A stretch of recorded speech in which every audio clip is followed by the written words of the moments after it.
The boy who never spoke.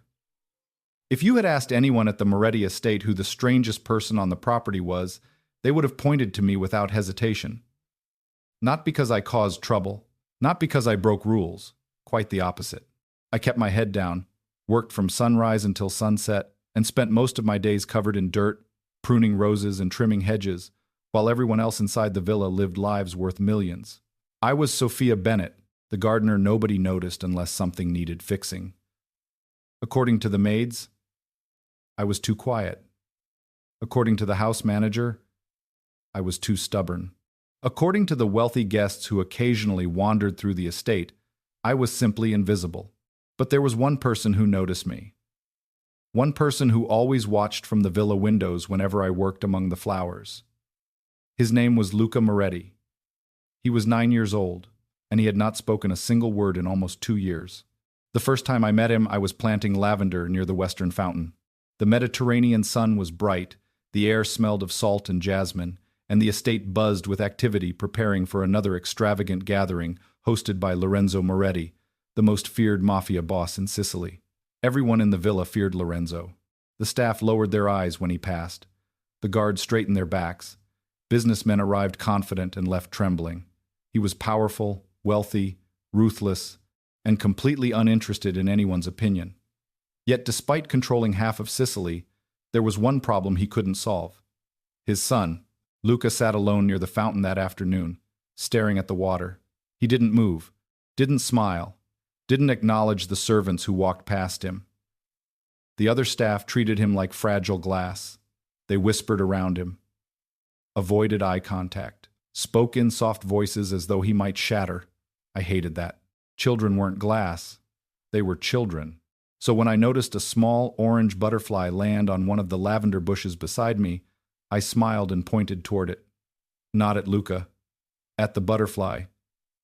"You're sitting on the wrong flower, little guy." The butterfly ignored me. Luca continued staring at the fountain. I returned to planting. 5 minutes later, I noticed another butterfly. Then another. Before long, I was carrying on an entirely one-sided conversation with insects. "No, you absolutely cannot eat that leaf. That's rude. Excuse me, sir, but your wings are crooked. I think you're the same butterfly from before. You're following me." It was ridiculous. Completely ridiculous. Which was why I nearly dropped my gardening trowel when I heard a sound behind me. A laugh, tiny, brief, but unmistakable. I turned. Luca had one hand covering his mouth. His eyes widened immediately when he realized I had heard him. Then he looked away. My heart stopped. Not because he laughed. Because nobody expected him to. The stories among the staff were always the same. Luca didn't speak, didn't laugh, didn't play, didn't respond. Doctors had come and gone. Specialists flew in from Europe. Child psychologists spent months trying to help him. Nothing worked. Yet somehow a butterfly argument had earned a laugh. I didn't mention it, didn't react. Instead, I pointed toward a fat bumblebee landing nearby. Well, now we're in trouble. Luca glanced over despite himself. "That's Giuseppe." The boy blinked. I nodded seriously. He owes me money. For a second, silence hung between us. Then Luca's shoulders shook. Another laugh. Slightly louder this time. I smiled and returned to my flowers as though nothing extraordinary had happened. Because sometimes children came closer when you stopped chasing them. I thought that would be the end of it. I was wrong.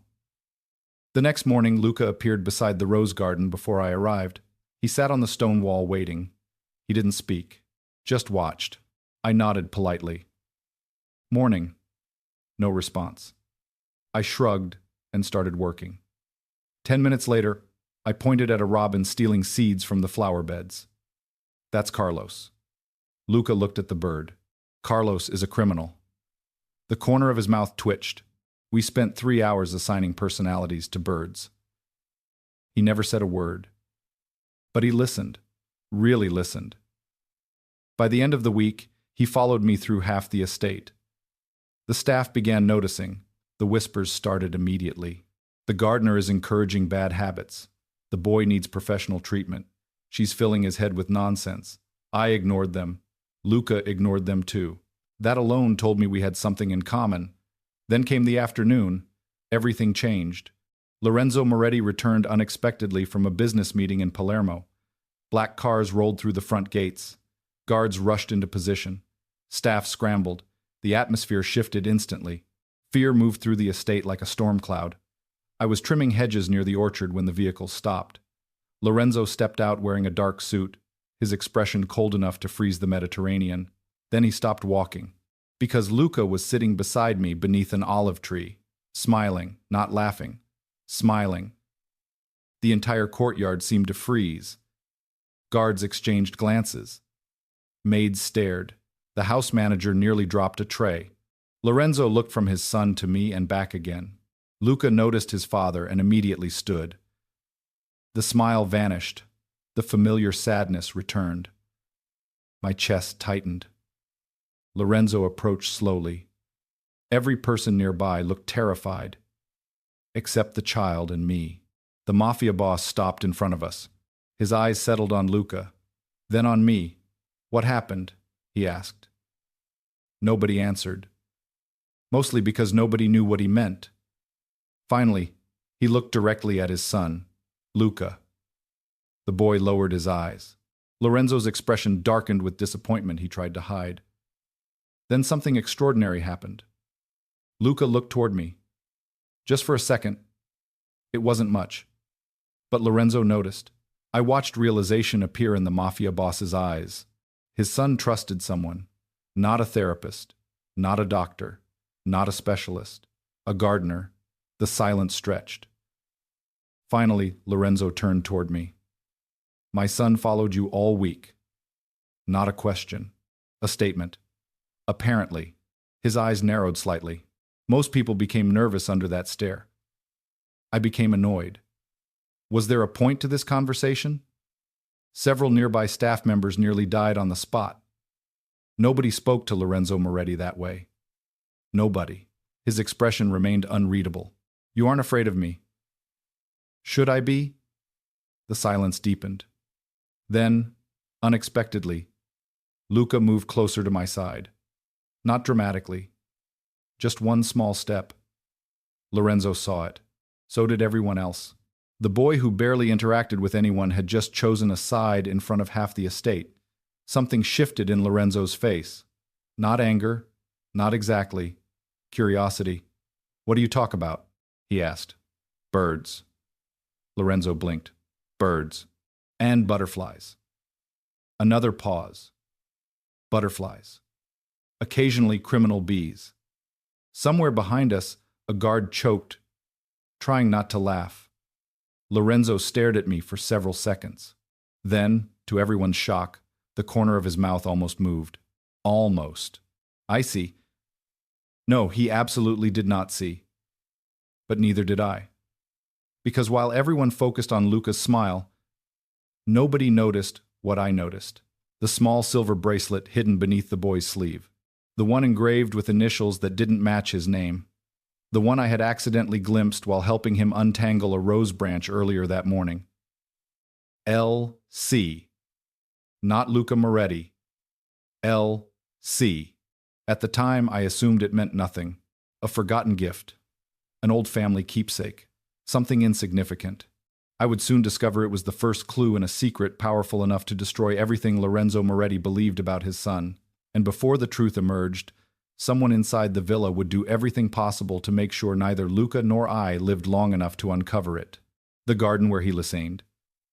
Luca Moretti returned to the lavender beds the next morning before the sun had fully risen over the cliffs.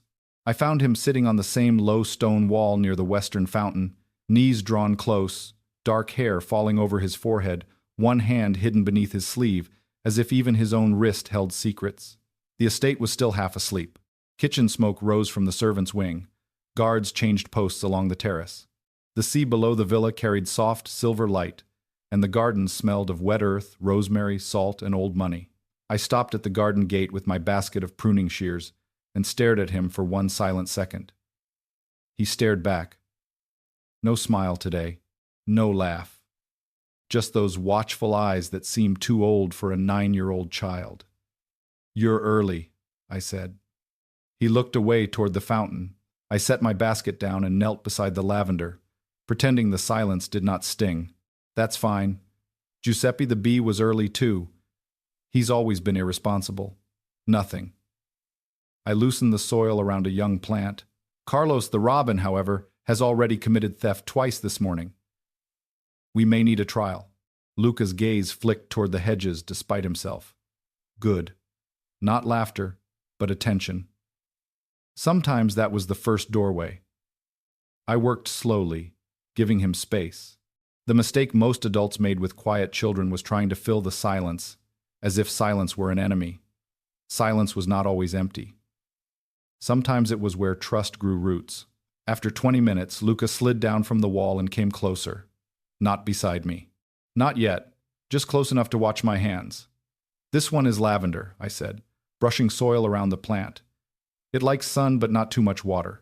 People think plants are easy because they don't complain loudly. But they tell you everything if you pay attention. Luca looked at the leaves. His fingers twitched at his sleeve. I noticed the silver bracelet again.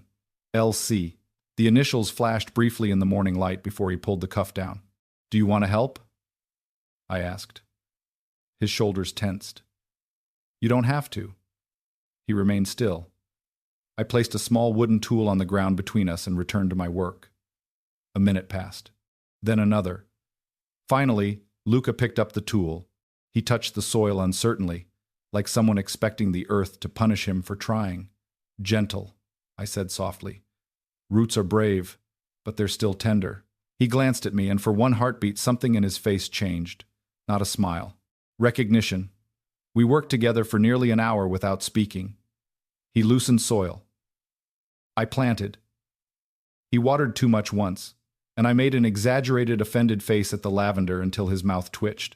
By the time the sun climbed above the villa roof, half the western bed was finished. That was when the house manager found us. Signora Marcella Vitali marched down the terrace steps wearing an expression sharp enough to prune roses without shears. She was Lorenzo Moretti's cousin by marriage, the woman who managed the household staff, the event schedules, the servants, and, whenever Lorenzo was away, everyone else's breathing. Tall, thin, impeccably dressed, and permanently displeased, she treated kindness like a cleaning error. Sophia. My hand tightened around the trowel. Luca immediately stepped back. I hated how quickly fear taught children to retreat. Yes? Signora? Marcella's gaze landed on the boy's muddy hands. Her mouth tightened. What do you think you are doing? I stood slowly, planting lavender. With him? Luca looked down. I felt something hot move through my chest. Anger, the quiet kind, the kind that had roots. He wanted to help. Marcella laughed once. He does not want things. He barely responds to trained specialists, yet you imagine yourself qualified because you talk to insects?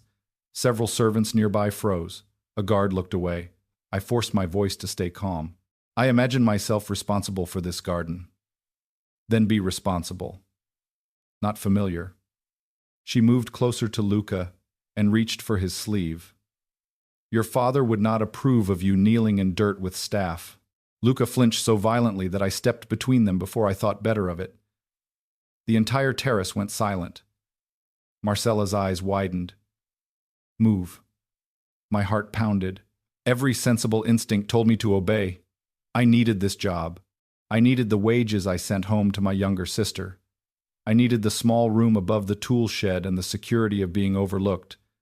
But Luca stood behind me, breathing too fast, and something about Marcella's hand reaching for him had made my body choose before my fear could vote. Please don't grab him, I said. Marcella's face went cold.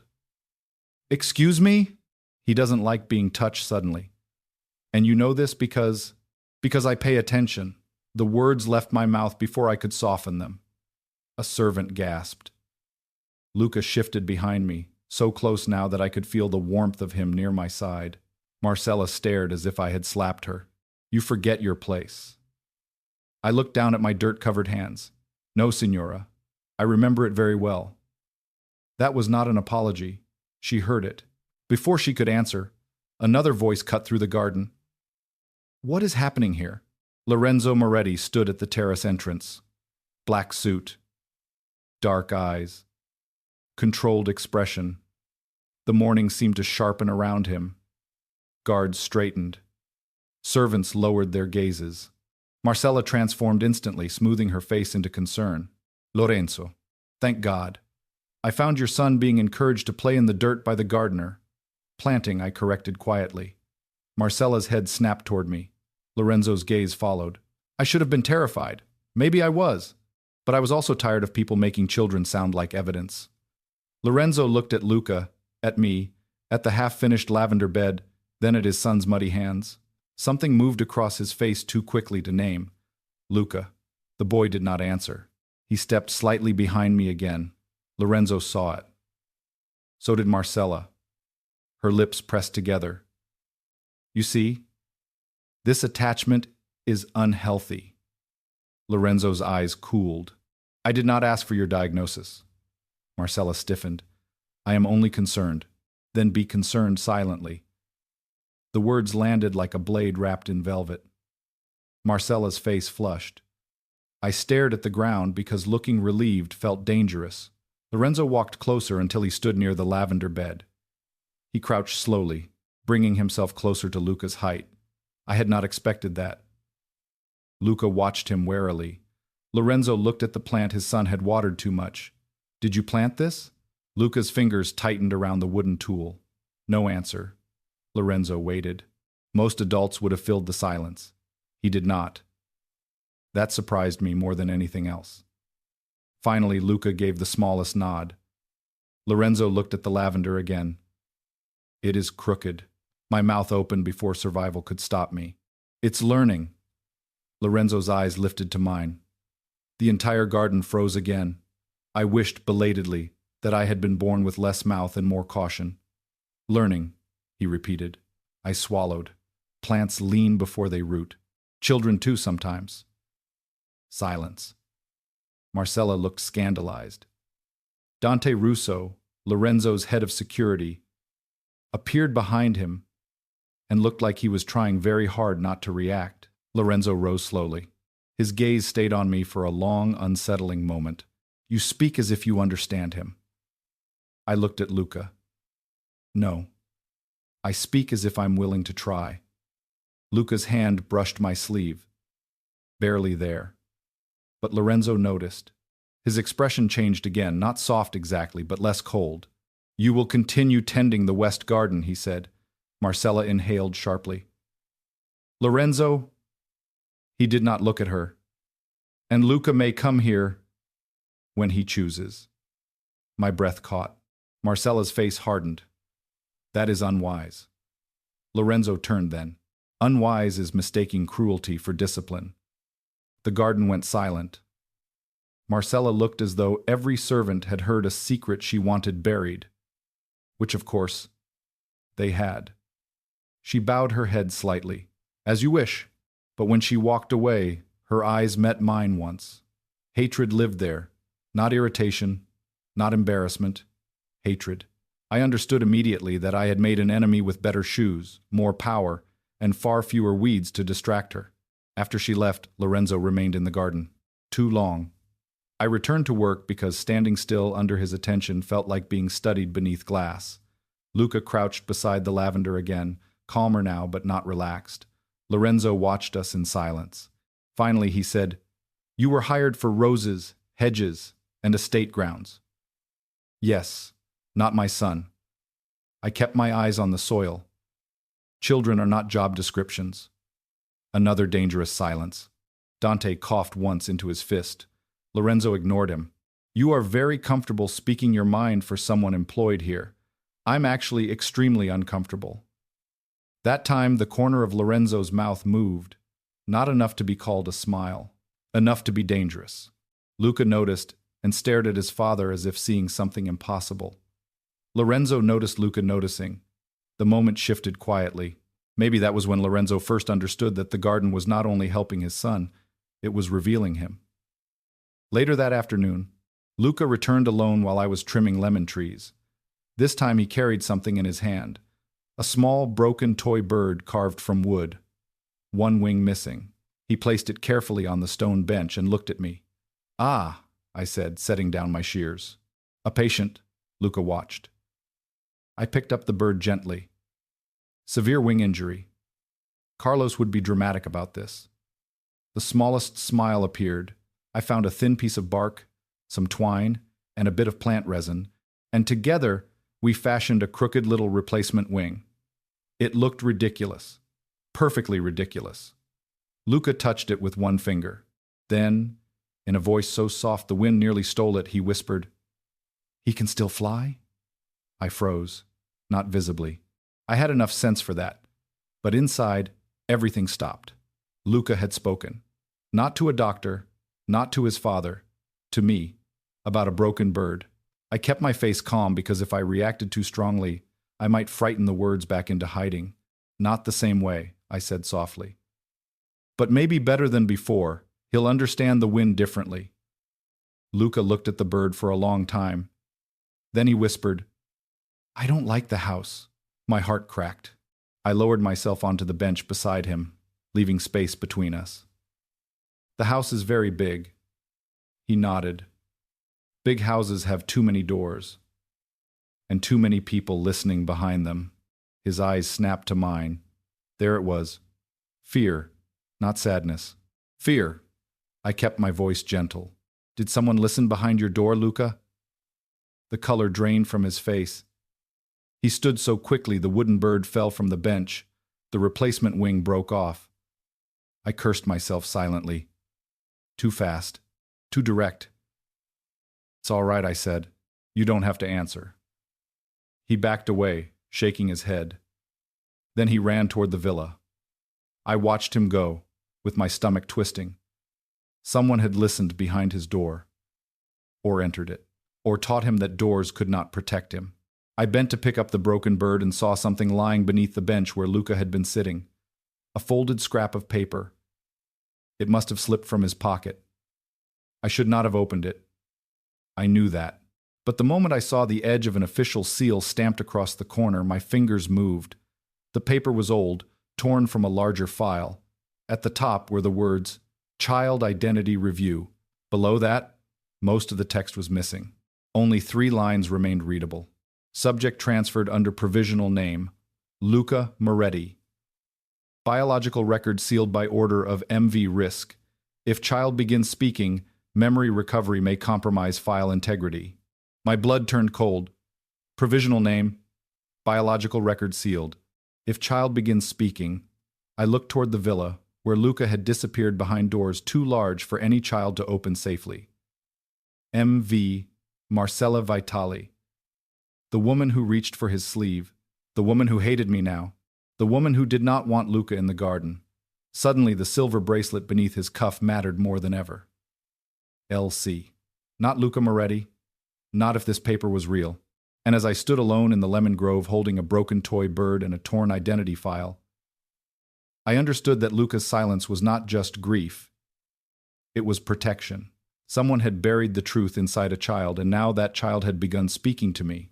The name on the bracelet. I barely slept that night. The torn document remained hidden beneath a loose floorboard in my small room above the tool shed, wrapped inside an old gardening journal where nobody would think to look. Every time I closed my eyes, I saw the same words again.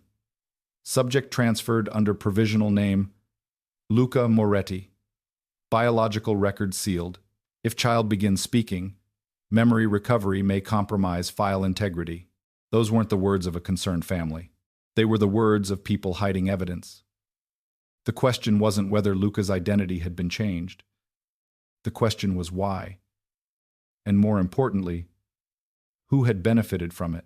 Long before dawn, I found myself sitting at the small window overlooking the eastern gardens, watching the lights still glowing in the main villa. Most people imagine mafia estates slept like castles. They didn't. Someone was always awake. Guards changed shifts. Business meetings happened at impossible hours. Secrets moved through hallways while everyone pretended they weren't there. Somewhere inside that enormous house, Lorenzo Moretti was probably reviewing financial reports or settling disputes worth millions. Somewhere else, Marcella Vitali was likely making sure every servant feared her before breakfast. And somewhere in the middle of it all was a 9-year-old boy carrying a bracelet engraved with initials that didn't belong to him. A knock startled me. I opened the door and found Rosa standing there holding 2 cups of coffee. "You look terrible," she announced immediately. "Good morning to you, too." She handed me a cup and stepped inside without waiting for permission. Rosa had never understood the concept of boundaries. It was one of the reasons everyone loved her. She studied my face carefully. "You're worried." I sat on the edge of the bed. "That's not unusual. This is different." Unfortunately, she was right. Rosa had worked at the estate for nearly 30 years. She noticed things, which meant I needed to be careful. "Just tired." She snorted. "Liar." Then she sat beside me and lowered her voice. "Marcella spent half the evening asking questions about you." My stomach tightened. "What kind of questions?" "The kind people ask when they already dislike the answers." "Wonderful." Rosa sighed. "Sophia, be careful. I always am." She gave me a look that suggested my recent history strongly contradicted that statement. Before she could continue, another knock sounded downstairs. One of the younger servants called up from outside. "Sophia, Luca is looking for you." Rosa and I exchanged glances.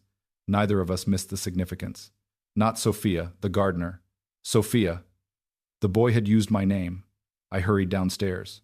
Luca stood near the greenhouse entrance, hands shoved into his pockets. His expression was cautious, almost guilty, like he wasn't sure whether speaking yesterday had been allowed. I smiled as naturally as I could. "Morning." He looked down. Then, barely above a whisper, "Morning." My heart nearly stopped. 2 words in 2 days. I pretended not to notice. "Bad news." He blinked. Carlos the robin stole another seed packet. A tiny smile appeared. There it was, progress. Not because he was speaking, because he was choosing to. We spent the morning repairing damaged flower beds near the orchard. I avoided mentioning the paper, avoided mentioning his bracelet, avoided mentioning anything that might send him retreating into silence again. Children who carried secrets often knew more than adults realized.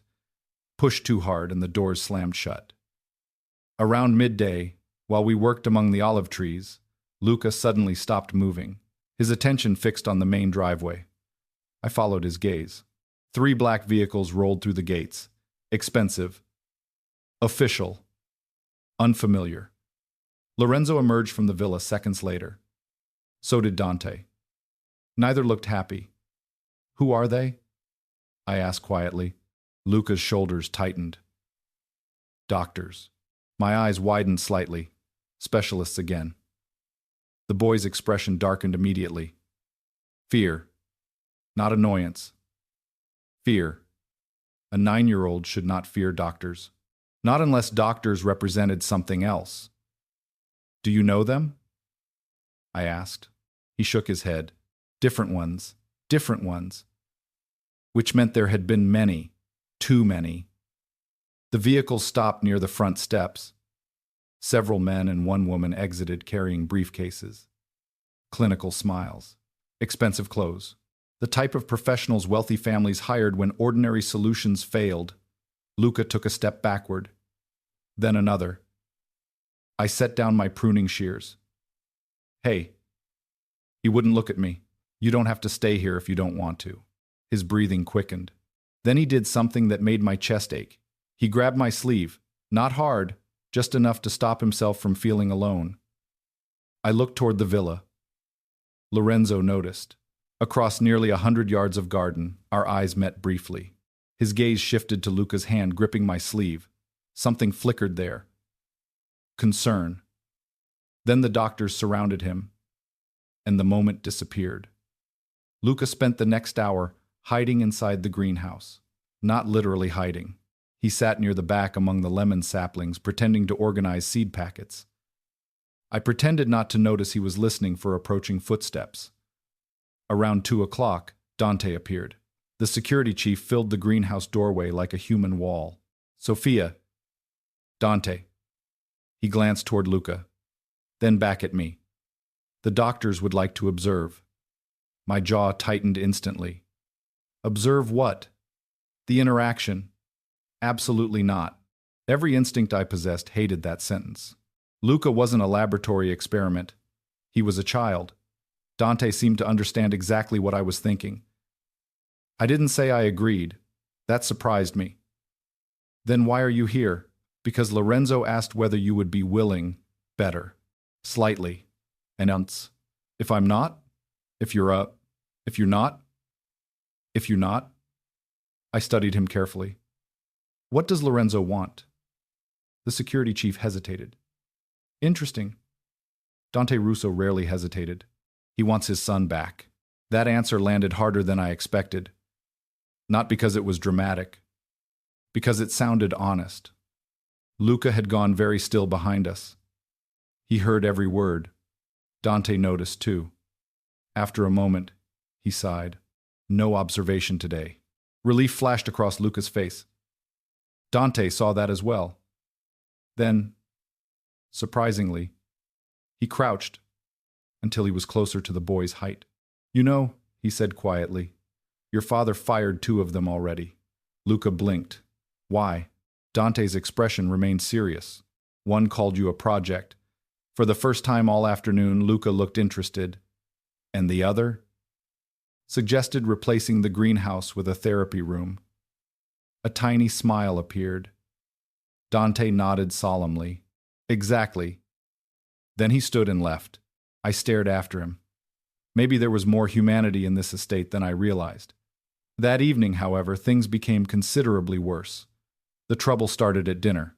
Staff meals were normally quiet affairs held in a separate dining hall behind the main villa. Servants ate quickly and returned to work. Nobody expected drama. Unfortunately, Marcella Vitali had different plans. I arrived carrying a tray and immediately noticed the silence. Conversation stopped. Heads turned. Never a good sign. Marcella sat at the far end of the room, waiting. Wonderful. She smiled the way snakes probably smiled before breakfast. Sophia. I considered pretending I hadn't heard her. Sadly, survival required at least occasional cooperation. Signora. Her gaze swept over the room. I've been reviewing employee records. Here we go. How fascinating. Several servants choked, trying not to laugh. Marcella ignored them. You were hired 18 months ago. Yes. No prior experience working with children. Correct. No medical training. Also correct. Her smile widened. Yet somehow you have become indispensable. Ah. There it was. The real problem. Not that Luca trusted me. That she couldn't control why. I set my tray down. Do you have a point? Only curiosity. Liar. I'm curious how a gardener accomplished what specialists could not. The room grew very quiet. Everyone understood the trap. If I claimed credit, I'd sound arrogant. If I denied it, she'd use that too. Before I could answer, another voice spoke from the doorway. Because she listened, every head turned. Lorenzo Moretti stood there. Silence hit the room like a hammer. Marcella's smile vanished instantly. Lorenzo entered slowly. His gaze remained fixed on her. Most people spend their time trying to make Luca speak. He paused. Sophia spent her time listening when he didn't. Nobody moved. Nobody breathed. Marcella lowered her eyes. I was only asking a question. Lorenzo's expression remained unreadable. And now you have your answer. He turned toward me. Walk with me. My stomach dropped. Nothing good ever followed those words when spoken by mafia bosses. The entire staff watched as I followed him out of the hall. We crossed the terrace overlooking the sea. Evening sunlight painted the cliffs gold. For several minutes, Lorenzo said nothing. Finally, he stopped near the western fountain. The same place where Luca laughed for the first time. He spoke again today. Not a question. Yes. Lorenzo stared at the water. 3 words. I nodded. Something like that. The silence stretched. Then he surprised me. Thank you. I blinked. What? I know you don't trust me. That was not where I expected this conversation to go. I didn't say that. You didn't have to. Fair enough. Lorenzo rested both hands on the stone railing. But thank you anyway. The sincerity in his voice made it difficult to answer. Before I could find words, movement near the fountain caught my eye. A reflection. Someone watching from the second-floor balcony. Marcella. She disappeared the instant she realized I'd seen her. My stomach tightened. Lorenzo followed my gaze. His expression hardened immediately. Interesting. Very interesting. He already suspected something, perhaps more than something. Then a small voice interrupted us. Sophia? Luca stood near the garden path, holding the repaired wooden bird. Lorenzo turned. The boy froze slightly. Then, to my complete shock, he held up the bird. Wing broke again. I laughed despite myself. That's because Carlos keeps flying into walls. Luca smiled. Lorenzo stared at his son, as if witnessing a miracle. Then Luca looked between us and said 5 words that changed everything. I remember another garden. Silence. Complete silence. My pulse hammered. Lorenzo went still. Another garden? He repeated carefully. Luca nodded once. The smile vanished. Fear returned instantly. There was a woman. My breath caught. Lorenzo took 1 slow step forward. Luca. The boy backed away immediately. Panic flooded his face. Then he ran. Gone before either of us could stop him. The fountain splashed quietly. Somewhere in the distance, a gull cried over the sea. Lorenzo stared after his son. I stared too. Another garden. A woman. Memory recovery may compromise file integrity. The words from the torn document echoed through my mind like a warning bell. Luca wasn't just beginning to speak, he was beginning to remember. And whoever buried his identity had known this day might come, which meant somewhere inside the Moretti estate someone was already preparing to stop it. The woman in the memory. The morning after Luca mentioned another garden, the entire estate felt different, not visibly. The fountain still sparkled beneath the Sicilian sun. Servants still hurried through marble corridors carrying silver trays and fresh flowers. Guards still patrolled the walls overlooking the sea, yet underneath the polished surface, tension moved like a hidden current. I felt it everywhere. In the way Marcella watched me from across crowded rooms. In the way Dante seemed to appear whenever Luca and I wandered too close to certain parts of the property. In the way Lorenzo had become quieter, as if every word spoken by his son now carried the weight of evidence. Most of all, I felt it because of the paper hidden beneath my floorboard. Luca was not who everyone believed he was, and someone inside this estate knew it. I found him in the orchard shortly after sunrise. He sat beneath an olive tree with the repaired wooden bird balanced on his knee. The replacement wing had survived the night. Barely. "Good morning," I said. He looked up. Morning. 2 words. Casual. Natural. A month ago, according to every specialist in Sicily, this child barely spoke at all. Now words were slipping out before he realized it. I sat beside him in the grass. Any criminal bird activity? Luca considered. Carlos stole bread. Again? A tiny smile appeared. Again. Progress. Not dramatic progress. The best kind. Real progress. We spent an hour working among the citrus trees. Then, unexpectedly, Luca stopped and stared toward the eastern gardens. His expression changed. The smile disappeared. His body grew rigid. I followed his gaze. Nothing seemed unusual. Roses, fountains, marble statues, empty pathways. Luca? He swallowed. The garden. My pulse quickened. The other one? A slow nod. I stayed silent. If there was one thing I'd learned, it was that forcing memories only made them retreat. After nearly a minute, he whispered, "There was a swing." I didn't move. What else? His eyes remained fixed on the distance. White flowers.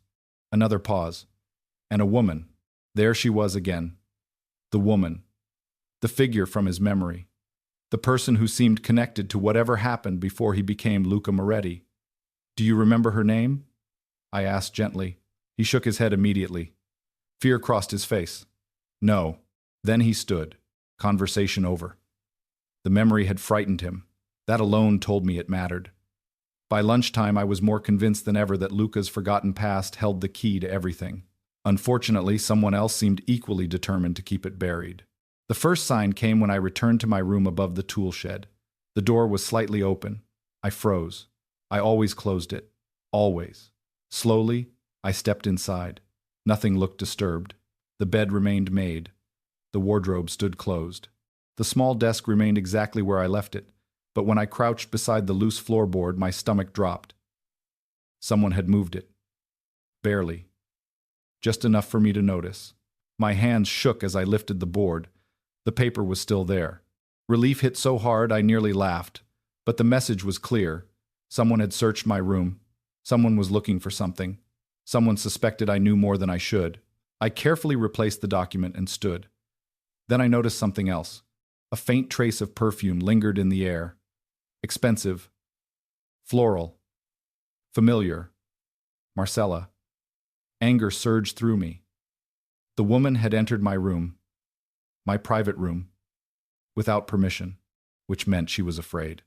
People only searched when they feared what might be found. That evening, Lorenzo requested my presence in the library. The message arrived through Dante, who somehow managed to sound both formal and apologetic at the same time. "You're not in trouble." That sounds exactly like something someone says before trouble. Dante almost smiled. Fair. The library occupied an entire wing of the villa. Floor-to-ceiling shelves stretched upward beneath a painted ceiling. Ancient books sat beside modern financial reports. It smelled of leather, wood, and old secrets. Lorenzo stood near the fireplace when I entered. He wasn't working. That surprised me immediately. The most feared man in Sicily appeared to be staring into a fire, thinking. "You wanted to see me?" He turned. "Sit." I remained standing. That wasn't a request. Then I respectfully declined. The corner of his mouth twitched. Somehow, against all logic, he seemed to find me amusing. "You make everything difficult. Only the things that deserve it." Another almost smile. Then it vanished. His expression became serious. Luca spoke about another garden. So he wasn't wasting time. Good. Neither was I. Yes. Lorenzo studied me carefully. "Do you think they're memories?" I hesitated. "I think children don't invent fear like that." His jaw tightened. He had noticed the fear, too. The specialist said trauma could create false associations. Maybe. Lorenzo's eyes narrowed. "You disagree. I think specialists have been wrong about him for 2 years." Silence. Then, surprisingly, Lorenzo nodded. "Fair." We sat across from one another while the fire crackled softly. Finally, he spoke again. "My wife died when Luca was 7. There it was. The subject nobody discussed. I stayed quiet. After her death, he stopped speaking." Lorenzo stared into the flames. Doctors blamed grief. Something about his tone told me there was more. "And you didn't?" His gaze lifted slowly. "Not entirely." My heartbeat quickened. "Why?" Lorenzo looked away. "Because the timing never made sense." The room seemed smaller suddenly. "What do you mean?" "He changed before she died." My breath caught. Lorenzo stood and walked toward one of the tall windows overlooking the sea. 3 months before the accident, Luca became withdrawn.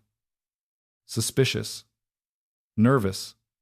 He paused, as though he expected something bad to happen. Every instinct I possessed screamed that this mattered. "Did anyone investigate?" A bitter laugh escaped him. "The doctors called it childhood anxiety." "Of course they did." Lorenzo stared into the darkness beyond the glass. Then my wife died. The silence that followed felt heavy. Grief lived there. Real grief.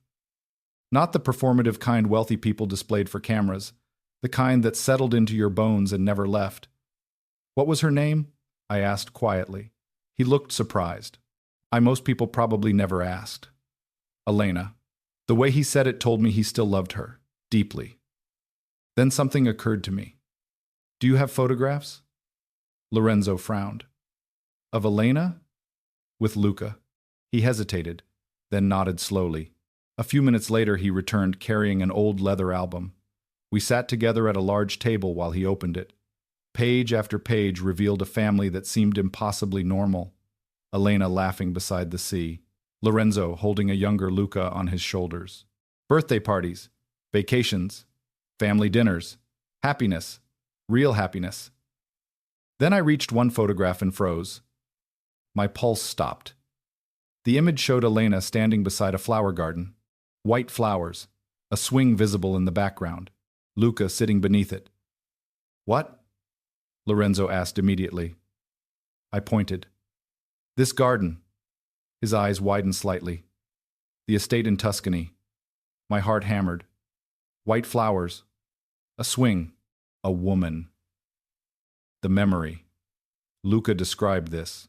Lorenzo stared at the photograph, then at me, then back again. Neither of us spoke, because the implication was obvious. Luca remembered. Not imagination, not fantasy, memory, real memory. Then my gaze landed on something else. A bracelet around young Luca's wrist. Silver, engraved. The image was blurry, but not blurry enough. LC. Not Luca Moretti. LC. Lorenzo followed my stare. What is it? I looked at him carefully. Has Luca always worn that bracelet? Confusion crossed his face. Yes. My pulse doubled. Who gave it to him? Lorenzo frowned. Elena. Why? The question seemed to catch him off guard. I don't know. My stomach tightened. He genuinely didn't know. Which meant nobody had ever asked. Or nobody wanted him asking. Before I could decide how much to reveal, the library doors burst open. Dante entered. Fast. Too fast.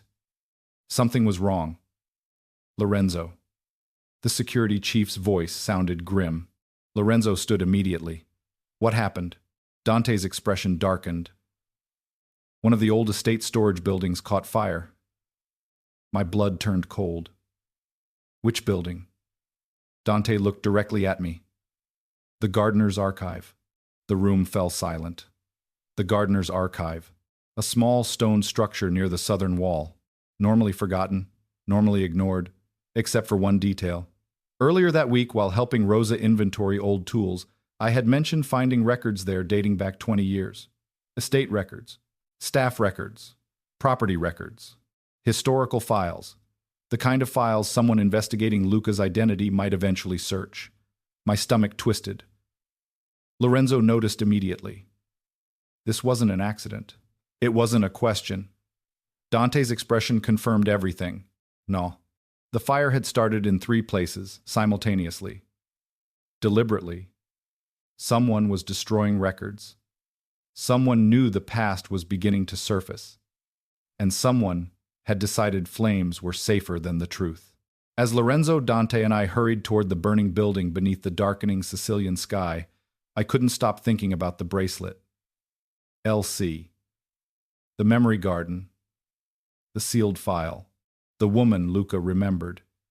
And one terrifying possibility. What if Luca Moretti wasn't the child whose identity had been stolen? What if he was the child someone had been trying to erase? The file they tried to burn? By the time we reached the gardener's archive, flames had already swallowed half the roof. Smoke poured into the evening sky above the southern edge of the estate, turning the sunset into something ugly and dangerous. Guards rushed between the well and the burning structure carrying buckets, while estate workers shouted instructions over one another. The smell hit me first. Burning wood, burning paper, burning history. My stomach twisted. Whoever set this fire knew exactly what they were doing. The gardener's archive wasn't valuable in the traditional sense. No money, no jewelry, no weapons, just records. Decades of records. The kind people ignored until those records became inconvenient. Lorenzo moved through the chaos with terrifying calm. Get everyone back. His voice cut through the noise instantly. Guards obeyed. Workers retreated. Dante emerged from the smoke-covered doorway, carrying a metal lockbox beneath one arm. His face was blackened with soot. Most of it's gone. My heart sank. Lorenzo looked toward the flames. Anything useful? Dante placed the box on the ground. Maybe. I stepped closer. The lock had melted partially from the heat. Smoke still curled from its edges. "What is it?" Dante glanced at me. "The oldest personnel records." My pulse jumped. Personnel records, employee histories, staff transfers, household files. Exactly the kind of information someone might destroy if they were hiding a child inside the system. Lorenzo noticed my reaction immediately. His eyes narrowed. "Sophia." I hesitated, then made a decision that would either save me or ruin me. Possibly both. "We need to open it." Dante found a crowbar. 3 minutes later, the damaged lock finally gave way. Inside sat dozens of partially scorched folders. Some were ruined. Others remained intact. The fire had started too late to destroy everything. Whoever planned it must not have expected the guards to respond so quickly. We carried the box into the villa library. Lorenzo dismissed everyone except Dante and me. The three of us sat around a long wooden table while smoke stained the edges of the documents. Silence filled the room as we sorted through file after file. Garden workers, groundskeepers, chauffeurs, maids, tutors, security personnel. Nothing useful. Then Dante froze. "Lorenzo." The security chief slid a folder across the table. Lorenzo opened it. His expression changed immediately. "What?" I asked. Lorenzo looked up slowly. Elena hired someone 6 months before her death. My heartbeat accelerated. "Who?" He turned the file toward me. The photograph attached to the application showed a woman in her 30s with kind eyes and dark hair. Her name sat printed beneath the image. Clara Bennett. My breath caught. "Bennett, my surname." "What is it?" Dante asked. I stared at the page. "That's impossible." Lorenzo's gaze sharpened. "You know her?" My mouth suddenly felt dry. "She's my aunt." Silence crashed over the room. Dante looked stunned. Lorenzo looked dangerous. Not angry. Focused. Very focused. I grabbed the file with shaking hands. Clara Bennett. Temporary childcare assistant. Hired personally by Elena Moretti. Contract terminated 1 month before Elena's death. Note sealed by executive authorization. "No," I whispered. "No, no, no." Lorenzo stood. "Sophia." I looked up. My aunt disappeared 11 years ago. The room went silent again. Dante slowly sat down. Lorenzo stared at the file. Then at me. Then back again. "You never mentioned this." "Because I didn't know." My heart pounded violently now. Memories flashed through my mind. Family dinners. My mother's tears. The day Clara vanished without explanation. No body. No goodbye. Nothing. Just gone. My family searched for years. My voice barely sounded like my own. Police never found anything. Dante leaned forward. "And she worked here?" "Apparently." Lorenzo looked down at the file. "Not apparently." His voice hardened. "Definitely." The realization hit all three of us simultaneously. The woman in Luca's memory. The woman in the garden. The child care assistant hired by Elena. My missing aunt. My legs suddenly felt weak. Sophia. Lorenzo's voice softened slightly. "Sit down." I hadn't realized I was standing. I lowered myself into the chair again. The room felt smaller than before. Much smaller. Dante continued searching the folder. Then he stopped. "There's another page." He carefully unfolded a smoke-damaged document attached to the back. Most of the text was destroyed. Only fragments survived. Child relocation authorization, emergency protection protocol. Subject designated LC, approved by M. V. My blood turned to ice. L.C. Lorenzo read the initials at the exact same moment I did. His expression darkened instantly.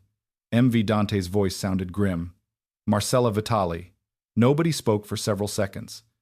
Because now we had something. Not proof, not yet, but enough to draw a line through the darkness. Marcella had authorized something involving a child designated LC. The same initials engraved on Luca's bracelet.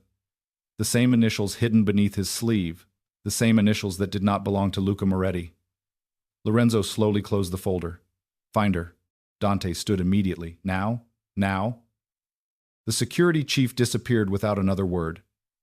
I stared at the fire crackling inside the library hearth. Everything felt unreal. My missing aunt, Luca's memories, the hidden file, Marcella's authorization. Pieces of a puzzle were finally appearing. Unfortunately, someone else realized that too. Less than 20 minutes later, chaos erupted inside the villa. Shouting echoed through the corridors. Footsteps thundered across marble floors. Then Dante burst back into the library. She's gone. Lorenzo rose instantly. What? Marcella left the estate 40 minutes ago.